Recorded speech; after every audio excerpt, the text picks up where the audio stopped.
Hello YouTube, what's up? This is Shubham Shaw and here I come up with my second tutorial. In this tutorial guys, I'm gonna cover history and why Java is created. So guys, before we move ahead, let us look at what we have done in the previous tutorial. As a recap, in the previous tutorial I have shown you the software requirements, the various additions in Java, downloading and installing the softwares to create and compile the Java programs, and how to set path to compile and run Java via command prompt. So guys, let's move ahead. Guys, programming is not new. It comes with the advancement of electronics and it has evolved with the passage of time. So according to the flexibility of the programmings are divided into two categories: hardwired programming and software programming. Hardwired programming is done by using a limited number of sequential logical gates and many other electronic devices. Because this is the reason behind its high performance over the software programming. If you look at the example, then traffic signal lights is an example of hardwired programming, and hardwired control unit of a CPU is also an example of the hardwired programming. It has drawbacks. It is task specific. So if you want any changes in your task, you have to change the full circuitry again, which creates overburden over the designer of the circuit. And guys, its design is very difficult. It takes a lot of time to design for a specific task on your circuit. That is why software programming comes into picture. They need a solution so that they can change their programs with the change in their task without changing the whole circuitry again. Software programming offers this. As hardwired programming is so much difficult that hardwired controller of the CPU is now replaced by microprogram controller. So guys, move ahead. Now, types of programming languages according to how they are written: low level language and high level language. Low level language is not human readable, and they are categorized under two: machine language and assembly language. Machine language is what a machine can understand, and a machine understands only sequence of zeros and ones, that is true or false. And the length of the sequence depends upon the processor's word length. It can be 4-bit, 8-bit, 16-bit, whatever. Guys, it is very difficult to write and debug programs in machine language, because you do have to write many zeros and ones for a single instruction, which takes a lot of time, and debugging is also very much difficult. So they come up with a new solution. What they did, they converted the sequence of zeros and ones into hexadecimals, and they converted the whole set of sequences, the whole set of instructions into hexadecimal instructions, and which creates the assembly language.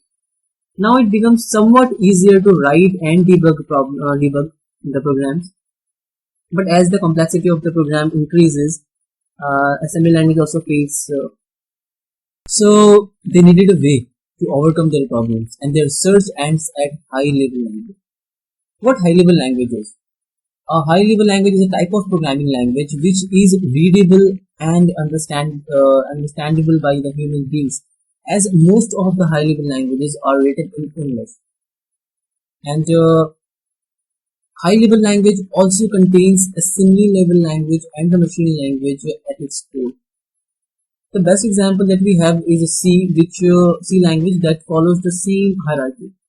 Its source code is first converted into assembly code, and then the assembly code is converted into the machine code, which finally called the executable file. And there are many other examples of high-level languages like C++, Java. They are the most famous examples of high-level language. Now, types of programming according to how problems are visualized and how the tasks are divided into subtasks for programming. So there are of three types: not structured programming, structured programming, and object-oriented programming. This is the latest one. And guys, I'm not going to cover this topic right now because these topics demand a separate dedicated lecture. So I will create another video and provide you the link in the description section of this video. For now, let's take a overlook. Here's what these three types. Okay, these are the paradigms, standards set by the scientists, and according to which the programming languages are designed. For now, we just know that Java blended the object-oriented programming and the structured programming together. Now, why Java is created? Because every innovation requires one thing, which is a requirement. Java is no exception. Java was designed to solve a different set of problems, and so what the preceding languages are, like C and C++. Prior to the invention of C language, there were many different other languages exist. COBOL, Fortran, BASIC. But the problem with these languages is that they were designed over the not structured programming standards.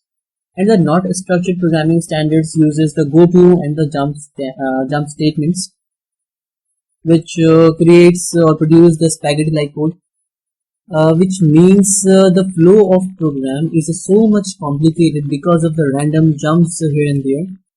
And the other problem is that it uses a common shared memory.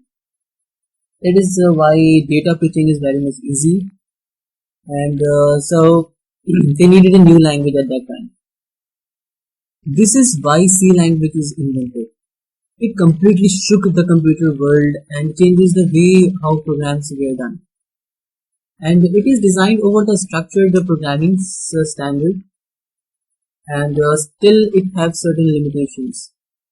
Like when the complexity of the program increases, it becomes difficult to manage complexity of the programs in the C language.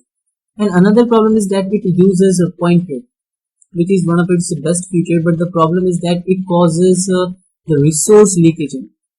So they needed a next step towards the programming language, and this is what C++ is. C++ follows object-oriented programming standards and it is the most famous language among the programmers. The creation of Java. Java was developed by Sun Microsystems in the year of 1991 and it was acquired by Oracle in the year of 2007. Earlier it was called Oak and then the name was changed to Java. Thus, Java was never created to replace C++. Actually, both will exist together for many years. The primary reason why Java was developed is the developer of Java wanted to create a platform-independent language for electronic devices like microwave, ovens, washing machines, etc. But at the earlier age, it was not too much famous. But in the year of 1994, fortunately, internet becomes so much famous and it demands a portable program. And Java provides a solution for that in the form of applet. Applet is a special kind of Java program which was designed to be transferred over the internet. And it is automatically executed in Java compatible browsers. And this is what the problem is. As applet transmits over the unsecure internet, there is a chance that applet can carry virus, so it can cause a system breakdown. Java provides a solution to that, which is the reason behind its portability and security both. JVM is the solution. They made the program to run under the full control of Java virtual machine. And I will tell you about the JVM in the next tutorial in details. Now, features of Java. Simple, secure, portable, robust, multi-threading, distributed and dynamic. Simple because Java is created by blending the features of C and the object-oriented features of C++. So the programmers who have knowledge of C or C++, for them it is very much simple to learn. That is why Java is simple. Secure because Java programs run under the total control of Java virtual machine, which provides it security. And this is the reason behind its portability too. I'm gonna cover these two topics in more detail in the next tutorial. Now, robust. Robust because Java is a robust language as maximum of the errors it catches at the compile time, and the remaining error it catches at the runtime situation. So it is almost impossible to create a situation which is hard to track down in Java. Now the next is multi-threading. Multi-threading means multitasking. Java can perform multitask at the same time, which helps in utilizing the CPU cycles more perfectly. Next is distributed. Distributed as a Java can handle TCP/IP protocols, and it supports RMI, that is Remote Method Invocation, which means it can call methods from across the network, which makes Java a distributed language. Next feature is dynamic. Dynamic because most of the tasks Java performs at the runtime, like linking to other objects. There are many such features. It will be much more clear to you in the upcoming videos. So guys, that's all for this tutorial. Thanks for watching guys. To subscribe, press subscribe button. Feel free to comment, like, and guys don't hesitate to share.